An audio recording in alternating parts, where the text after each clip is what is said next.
Hi and welcome to Capital Talk on The Capital. With me here is Principal Consultant, the Ideascape Consulting Group, Ms. Rumaizon Abd Malik. We're going to talk about the largest segment in Malaysia, which is the Malay consumers, consisting about 60% of our marketing group. So let's talk with her right now. Ms. Rumaizon, how are you? Hi, I'm good. Okay, so we know that Malay consumers consist of about 60% largest segment group in Malaysia. So how can a brand marketers target this sense or this segment that has peculiar nuances, and how we're going to target them and get through to them? Okay, thank you. Well, marketing has long existed for years and years and years.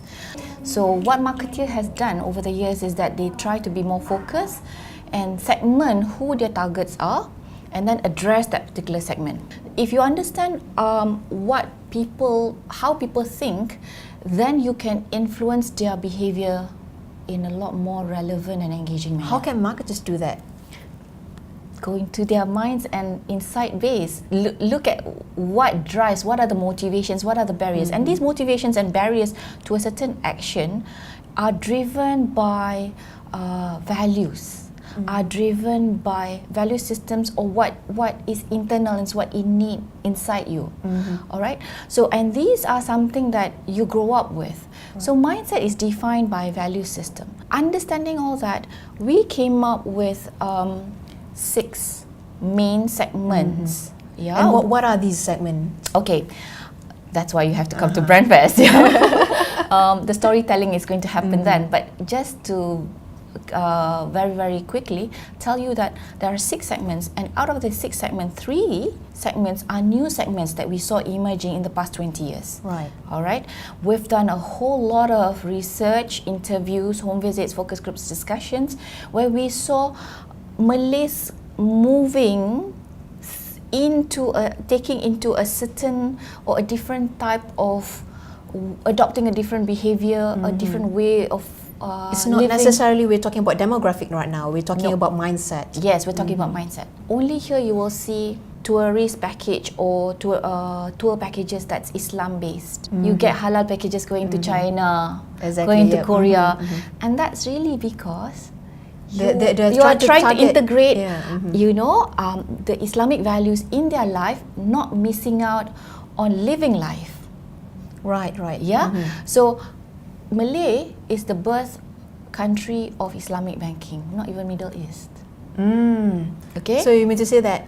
So how Malaysia is a birth in Islamic banking? Yeah. So how did that happen? All right. What led for that to happen was the work that we did, and then we were able to classify certain segments. So Islam as an Islamic revival is just one of an example of how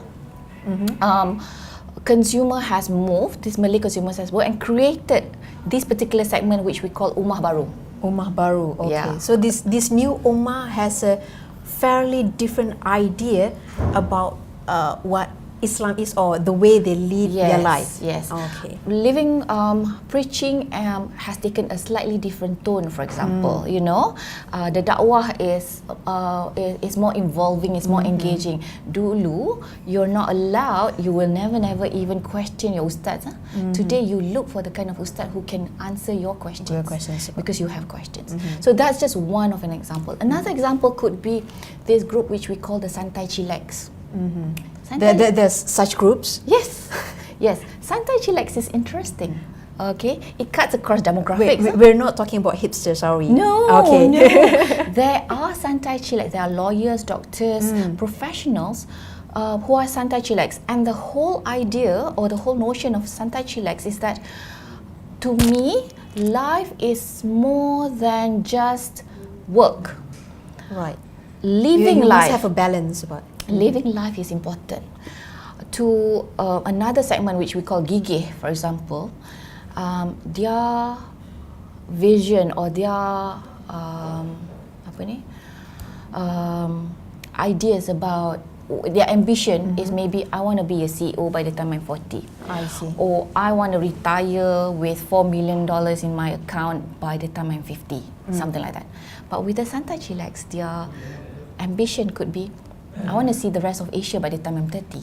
It's about living life. It's about experiencing new things. Yeah. So to the Santai Chillax, there's a clear boundary.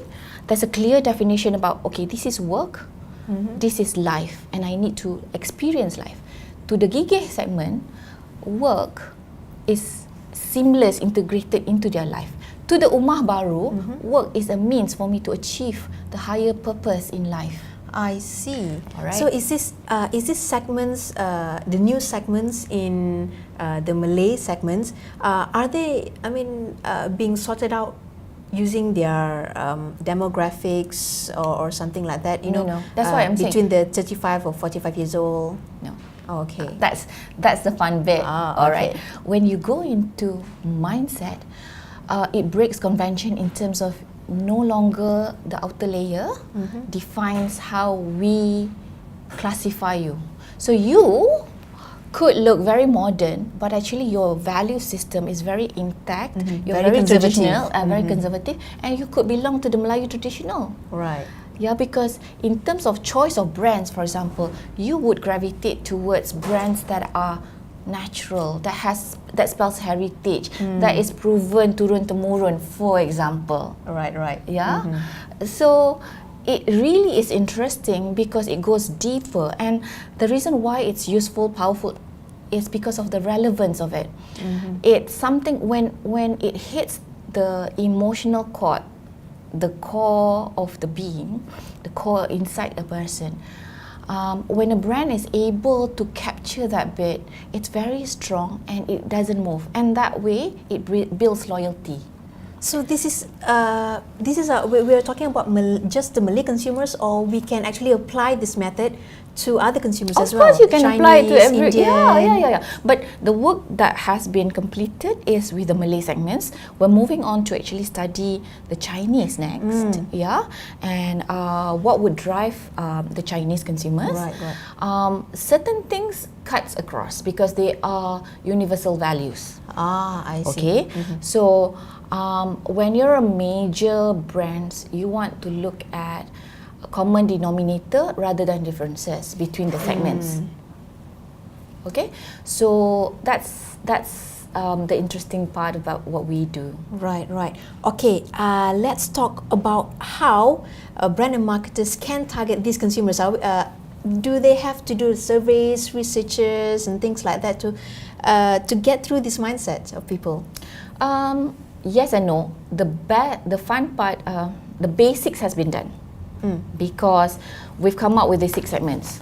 All right. Okay. So now from these 6 segments, if you are going to open a restaurant, okay, you match your brand proposition to these consumer segments in terms of which of these consumers would likely to gravitate towards that sort of brand proposition. Right. Okay, and then you go deeper and study how can I induce them to prefer my brand. My product, exactly. Yes. So then you can use that kind of insights into communication, into new product development, into your promotion, because you know their demographic, their mindset. It's like cheating in an exam. You already know the answer. You just you just know. You just want to know how to cheat in the exam itself, right? I wouldn't call it cheating though. but then again, I think insight based. Insight yeah, based, exactly. It's insight based. That's what we do in Ideascape. Everything has to be driven by insights, and it's the most relevant. It's the most powerful because it's relevance. Relevance, exactly. I think this is the most practical, one of the most practical topic that we're going to talk at BrandFest 2013. So I think we're going to stop here. For more information, the audience, can go to BrandFest and listen to Ms. Rumaizon Abd Malik speak at day 1, July 1st, Monday at 4 p.m. at BrandFest 2013. My name is Siti Nurab Sajuswar, and thank you very much for watching.